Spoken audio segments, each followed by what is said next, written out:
अस्सलाम वालेकुम। मेरी कामयाबी के इंटरव्यू में आज हमारे साथ सर साद मसूद मौजूद हैं, जो कि corporate trainer, public speaker, management consultant, entrepreneur और साथ ही साथ कैरियर थेरेपिस्ट भी हैं। आइए जानते हैं उनकी कामयाबी के बारे में। अस्सलाम वालेकुम सर, कैसे हैं आप? अल्हम्दुलिल्लाह।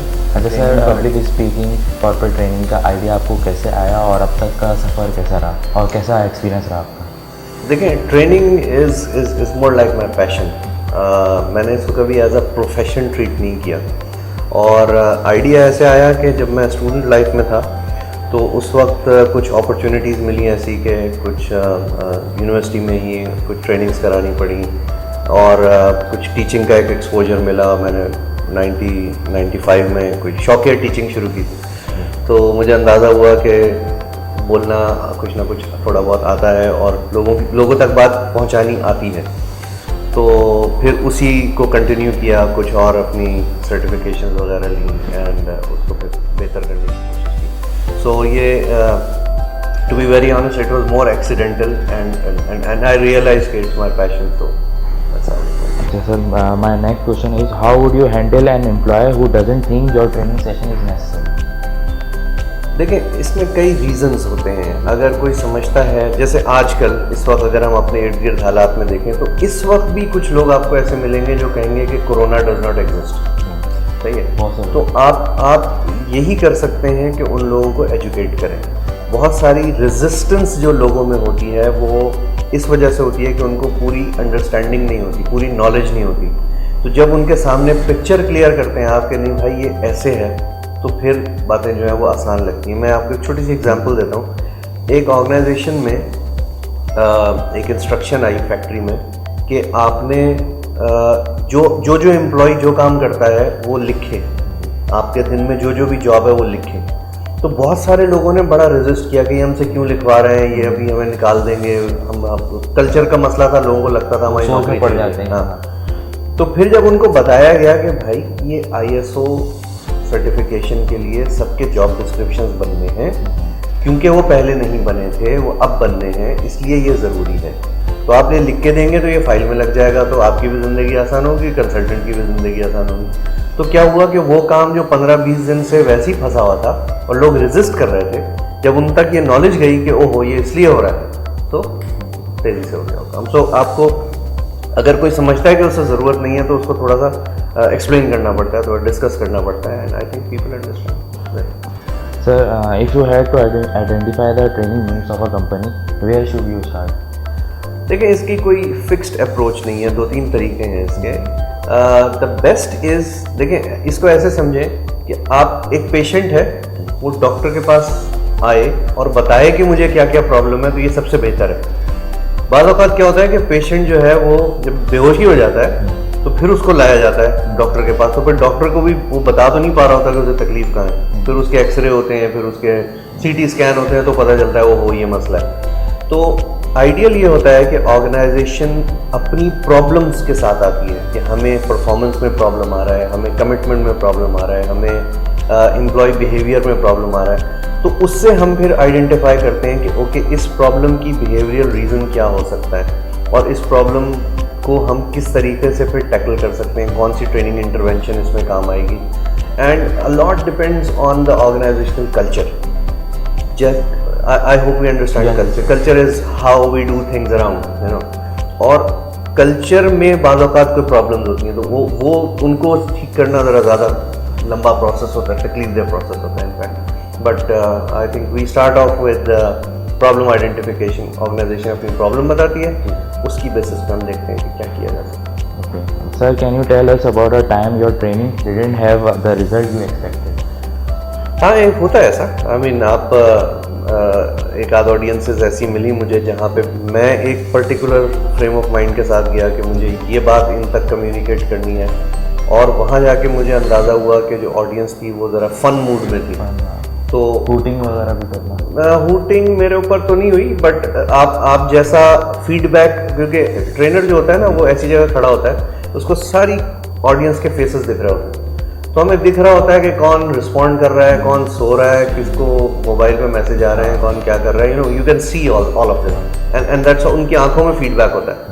तो एक आध जगह ऐसा हुआ कि हम ऑडियंस को शायद हमने पहले से उतना अच्छा गेज नहीं किया कि ये इनका एक्सपेक्टेशन क्या है, तो वहाँ पे फिर आपको लगता है कि हाँ फीडबैक वैसा नहीं आया, होता है sir, that's part of the training game. Sir आप शुगर फैक्ट्री के साथ भी एसोसिएट हैं, so what is the most stressful part about working with sugar industry? देखिए शुगर इंडस्ट्री पाकिस्तान में it's a big industry, we have more than 80 factories in Pakistan, और इनका problem ये है कि ये पुरानी इंडस्ट्री है, पुरानी से मुराद बहुत अरसे से फैक्ट्रीज लगी हुई हैं। तो एक दौर था जब इनके पास बहुत मार्जिन होते थे, बहुत प्रॉफिटेबल इंडस्ट्री थी, आज नहीं है। ये मैं बहुत हमारे लोगों को गलत फहमी है कि जी बहुत ज़्यादा पैसे बना रहे हैं, उतने पैसे आज नहीं है जितने 20 साल पहले थे। तो इनके यहाँ प्रॉब्लम ये होता है कि सीज़न, क्रशिंग सीज़न चलता है 3 महीने, यानी नवंबर दिसंबर से लेके और मार्च तक मैक्सिमम गन्ना अवेलेबल होता है, उसी में चीनी बनती है। तो उस दौरान अगर किसी किस्म का कोई टेक्निकल इशू आ जाए तो आपको हर वक्त टोज पे रहना पड़ता है, और क्योंकि बहुत थोड़े दिन की प्रोडक्शन है, पूरे साल तो है नहीं, उसी टाइम में जितनी चीनी बना सकते हैं वो बनाते हैं, तो उसमें कोई डिले नहीं चाहिए होता। और हमें जो चैलेंजिंग बात लगती है वो ये है कि लोग टेक्नोलॉजी को अडॉप्ट करने में बड़ा टाइम लगाते हैं, तो हमें बाकायदा जैसे वो तबलीग करनी पड़ती है और उन्हें समझाना पड़ता है कि okay if you will improve this, तो आपको क्या एडवांटेज होंगे एंड ऑल दैट, बट अल्हम्दुलिल्लाह अब चीज़ें बेहतर हो गई हैं। अच्छा sir, my next question is what is the work environment and culture like at sugar factory? Work environment very कर रही है। देखिए मैंने आपको बताया पाकिस्तान में 80+ शुगर मिल्स हैं, तो ग्रुप टू ग्रुप वेरी करती हैं। कुछ ग्रुप्स बड़े प्रोग्रेसिव हैं, इवन दे मतलब उनमें से कुछ ऐसे लगता है कि मल्टीनेशनल की तरह चल रहे हैं, और उनके साथ काम करने का तरीका भी अलग होता है, उनके इन्वायरमेंट्स भी अलग होते हैं, उनके जो लोगों की जो डीलिंग है वो भी अलग होती है। बट कुछ जो है वो बिल्कुल सेट टाइप की पुरानी कंपनीज हैं, उनको अलग तरह से डील करना पड़ता है, और इनमें से कुछ ऐसी भी हैं जो सरकारी उसमें थी, ओनरशिप में थी, अब वो प्राइवेटाइज तो हो गई हैं, बट उनके कल्चर वही है सरकारी ब्यूरोक्रेटिक, तो उनके यहाँ हर चीज़ कागज़ पे चाहिए होती है, और हर कोई सलूट मारना है और ये करना है वो करना है। तो वो आपको, हमारे लिए चैलेंज ये होता है कि हमें हर फैक्ट्री के इन्वायरमेंट के हिसाब से एडजस्ट होना होता है, हर जगह के अपना एक मिजाज है, और ये चैलेंज होता है। Sir what improvement have you got in sugar factory? देखिए शुगर फैक्ट्रीज हिस्टोरिकली मैंने आपको बताया पुरानी इंडस्ट्री है, तो शुगर मिल को गन्ना मिलता है, उसमें से वो जूस निकालते हैं, सही है। उस जूस को चीनी में कन्वर्ट करने के लिए, उस जूस में से चीनी निकालने के लिए इनको 2 इनपुट चाहिए होते हैं, इनको स्टीम चाहिए होती है और इनको इलेक्ट्रिसिटी चाहिए होती है, 2 चीज़ें चाहिए। इलेक्ट्रिसिटी ये खुद बनाते हैं, वहीं पे अपना पावर प्लांट होता है। तो हमने अपनी टेक्नोलॉजी के थ्रू जो इलेक्ट्रिसिटी का कंजम्पशन है और जो स्टीम का कंजम्पशन है, जितनी स्टीम चाहिए और जितनी पावर चाहिए, हमने वो रिड्यूस किया है। तो हम एनर्जी कंजर्वेशन पे काम कर रहे हैं, और अल्हम्दुलिल्लाह पाकिस्तान में इस वक्त 60+ फैक्ट्रीज हमारी कस्टमर्स हैं, जिनको हमने उनका पावर लोड भी कम किया और उनका स्टीम लोड भी कम किया। तो आपने शायद टीवी पे देखा हो, सुना हो कि बहुत सारी कुछ फैक्ट्रीज ने पावर प्लांट्स लगाए हैं जो एक्सपोर्ट कर रही है बिजली टू द ग्रिड। वो बगैर हमारे इक्विपमेंट के नहीं कर पाते, क्योंकि जब तक वो अपना फैक्ट्री का स्टीम कंजम्पशन कम नहीं करते उस वक्त तक वो इलेक्ट्रिसिटी दे नहीं सकते ग्रिड को। अच्छा sir, how do you manage your own personal और professional life together?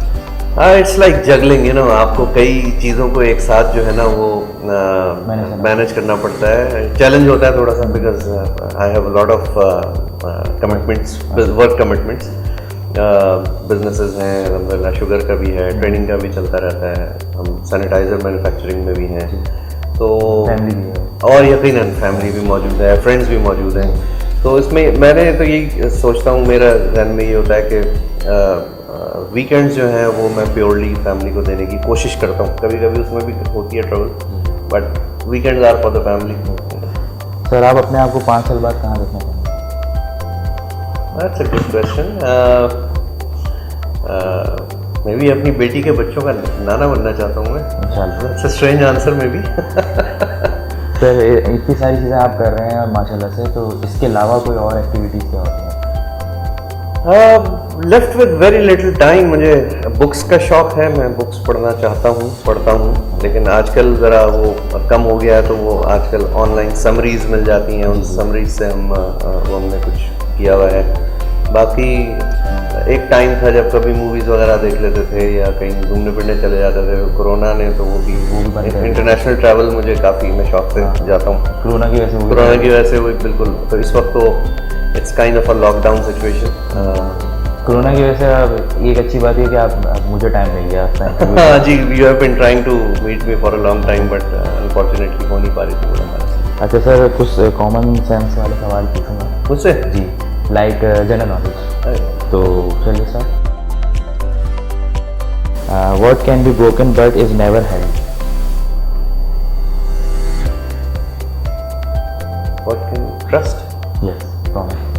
Word does come down but never goes up? Never goes up.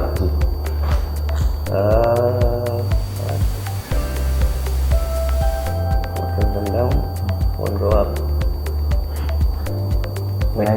बारिश, रेन। हाँ, oh yes. लेकिन जब ज्यादा बारिश होती है तो ज्यादा पानी आता है ना। Sir, my next question is, what do you sit on, sleep on, and brush your teeth with? I sit on chair. Okay. Sleep on bed. Okay, right. And brush your teeth with brush. Yeah, correct. Most of the kids love to carry these keys. What are those keys? What are those keys? Which children love to carry? Which keys?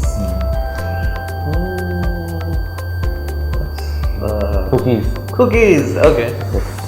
Literal thinking. Sir, आप हमारे viewers को क्या message देना चाहेंगे? Viewers को जी, the कोविड-19 season is on, और अपना बहुत ख्याल रखिए। और मुझे लगता है कि हम सब जो थोड़े पढ़े लिखे लोग हैं, हमारी ये जिम्मेदारी है कि हमारे साथ जो लोग एसोसिएटेड हैं, जो हमारे सर्कल ऑफ इन्फ्लुएंस में, हमारे घर में हमारे मुलाजमीन हैं, ड्राइवर्स हैं, चौकीदार हैं, इनको भी थोड़ा सा एजुकेट करें। खुदा ना खास्ता इनमें से कोई इन्फेक्ट होगा तो भी हमें ख़तरा होगा, और इनको तो हो गई। सो बहुत सारे ऐसे केसेस हैं जहाँ पे एक बंदा इन्फेक्ट हुआ और पूरी फैमिली इन्फेक्ट हो गई। सो अपना भी ख्याल रखें। और लोगों को, अभी तक हमारी आधी कौम डिनायल में है कि जी ये तो है ही नहीं, तो वो एजुकेशन से, उनको समझाने से बेहतर हो सकता है। अपनी अपनी जिम्मेदारी हम पूरी करें और अपना भी ख्याल रखें। इस इंटरव्यू में हमने सोशल डिस्टेंसिंग को थोड़ा सा वायलेट किया, but it was because of technical reasons. But I hope Allah Taala हम सबको और आपको सबको खैरियत से रखेगा इंशाल्लाह। Thank you so much sir, आपने इस इंटरव्यू पे अपना टाइम निकाला। Thank you. इसी के साथ साथ आज के इंटरव्यू का इख्तिताम हुआ जाता है। मुझे दीजिए इजाज़त। अल्लाह हाफ़िज़।